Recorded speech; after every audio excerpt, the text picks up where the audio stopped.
अस्सलाम वालेकुम नाज़रीन, मैं हूं आपका मेज़बान अब्दुल रहमान यासीन और आप देख रहे हैं अब्दुल रहमान यासीन यूट्यूब चैनल। साहब नाज़रीन, जिससे आपको मालूम है कि गुज़िश्ता दिनों सानिया सियालकोट पेश आया। इस सानिया सियालकोट के अंदर जो चीज़ें आपके सामने रोनुमा हुई, एक श्रीलंकन शहरी को कत्ल किया गया, पाकिस्तानी जो है कंपनी में काम कर रहा था। इस मैनेजर को जो है सरेआम लोगों के सामने जलाया गया। इसके हक़ाइक़ क्या थे?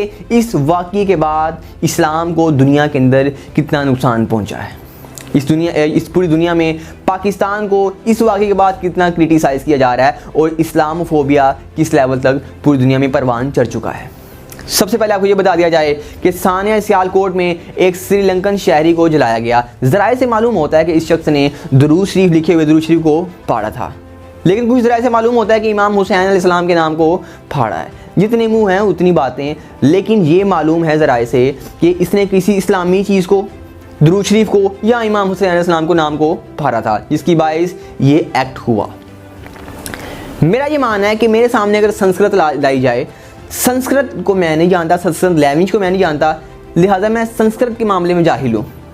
अगर बात की जाए बाइबल की, तो बाइबल के वर्डिंग को मैं नहीं जानता, बाइबल के मामले में जाहिल हूँ। चाइनीज़ की कोई किताब कोई मजहबी किताब लाई जाए या चाइनीज़ की वैसी कोई किताब ले ली जाए, तो मैं चाइनीज़ पढ़ने से भी कासर हूँ, क्योंकि मुझे चाइनीज़ नहीं आती। इसी तरह अगर ऐसे शख्स दुनिया में मौजूद है जिनको उर्दू नहीं आती, ऐसे शख्स दुनिया में मौजूद है जिनको अरबिक भी नहीं आती, ठीक है जी। इसी तरह अगर एक शख्स को पता ही नहीं है लिखा क्या हुआ है, उसने ये चीज़ फाड़ दी, तो मेरे ख्याल से इस चीज़ का उसको गुनाह भी नहीं, क्योंकि उसको इस चीज़ को पता ही नहीं है। चलें एक लम्हे के लिए ये बात मानते हैं कि उसको पता था, उसने इंटेंशनली सोचा कि मैं काम करूँगा, उसने फाड़ दिया, मान लिया उसने गुस्ताखी कर दी, लेकिन आग का अजाब देना ये महज अल्लाह की सिफ़त है और इस सिफ़त को खुद में लाना ये सिफ़ात के तकाज़ों में शिरक है। एक चीज़ तो कंफर्म हो गई कि जो एक्ट हुआ ये टोटली तौर पर एक शिरक बेस जो है ना एक सानिया है, नंबर एक। नंबर दो, ऐसे कई वाक़यात होते जा रहे हैं। ये जो है ज़ैनब रेप केस, उसके अलावा जो है कई रेप केस बहुत ज़्यादा गुजरे हैं ना, इसके अलावा कई सानिए गुजरे हैं। इस जितने भी साने होते हैं ये चंद दिनों तक तो बड़े इसको बूस्टअप किया जाता है मीडिया के ऊपर, लेकिन चंद ही दिनों बाद जितने भी केसेस होते हैं इसकी फाइलें बंद करके रख दी जाती हैं। मेरे ख्याल से जितने भी केसेस गुजरे इनमें से किसी एक को भी अगर सज़ा हो जाती तो मेरे ख्याल से कि ऐसे इलीगल और अनलॉफुल एक्ट्स होना बंद हो जाते। सारी दुनिया के सामने इस शहरी को जलाया गया, ये सब भी आपके सामने है। बात यह है कि मेरा ये तमाम मुल्ला जो है ना कम्युनिटी से ये सवाल है, नाराबाज तहरीकों से मेरा ये सवाल है, इस टाइम पूरे दुनिया के अंदर इस्लाम के 4 फ़िक़े मौजूद हैं और हर फ़िक़े की किताबों में कहीं ना कहीं गुस्ताखियाँ मौजूद हैं जो उनके पुराने सलाफ कर गए हैं, उनके पुराने या कह लें बाबे कर गए हैं। मैं अब किताबों के नाम भी बता सकता हूँ, मैं उन किताबों के जो इमाम हैं जिन्होंने किताबें राइट किया हैं उनके नाम भी बता सकता हूँ, लेकिन वो मैं बताऊँगा तो ब्लंडर मेरे ऊपर आ जाएगा कि आपने चीज़ें क्यों बता दी। लेकिन मैं सिर्फ ये पूछना चाहता हूँ कि आप अपने जो है वो पीछे लोगों को डिफेंड करते हैं, उनको जो है आप कह लें मेम्बरों पे डिफेंड करते हैं, उनके ऊपर कोई फतवा नहीं, एक दूसरे के जो है ना वो उसके ऊपर फतवा लगता है।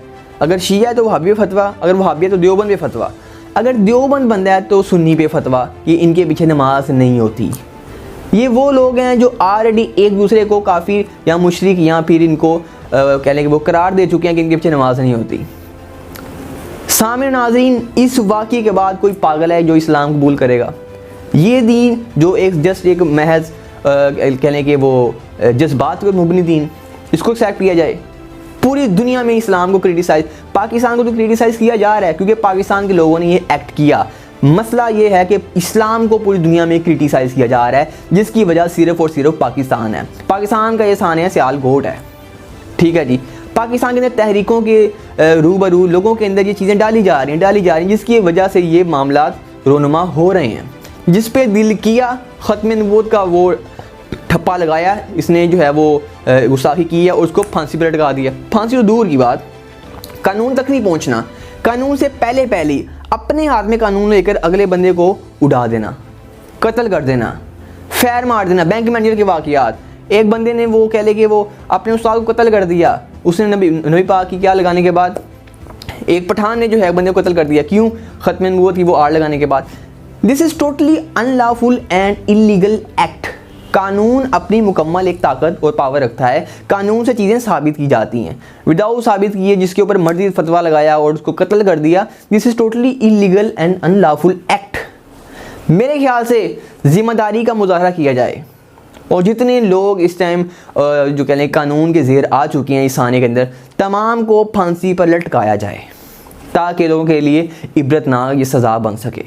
चूँकि ये चीज़ें डे बाय डे परवान चढ़ती जा रही हैं, लिहाजा इनको रोकने का यही हल है, वरना चीज़ें मज़ीद जो है बढ़ती जा रही हैं और ये बढ़ती जाएंगी अगर इसके ऊपर जो है अबूर हासिल ना किया गया, इसको काबू ना किया गया। बात हो रही थी अगर ये चारों फ़िक़े एक दूसरे को काफिर करार दे चुके हैं या इनकी बातों को नहीं मानते तो ये दूसरों को क्या मानेंगे। पहले अपने एक दूसरे के मामला ठीक करो। आपके अपने जो है वो पीछे सलाफ अगर गुस्ताखियाँ कर गए हैं तो आप उनको डिफेंड करते हैं, लेकिन कोई बाहर से आ जाए तो उसको कत्ल करते हैं। वाई, क्यों ऐसा होता है? इसका जवाब आप देंगे। लिहाजा फिल वक्त के लिए श्रीलंका से पूरा पाकिस्तान माफ़ी मांगता है। पूरे पाकिस्तान इस टाइम श्रीलंका के सामने शर्मिंदा है। लिहाजा जो है पाकिस्तान और पूरे इस्लाम को अल्लाह कुरान को समझने, फ़िरका वारियत से आज़ाद होकर अमल करने की तौफीक अता फरमाए। मुझे दीजिए इजाज़त। वमा अलैना इल्लल बलागुल मुबीन। Thank you.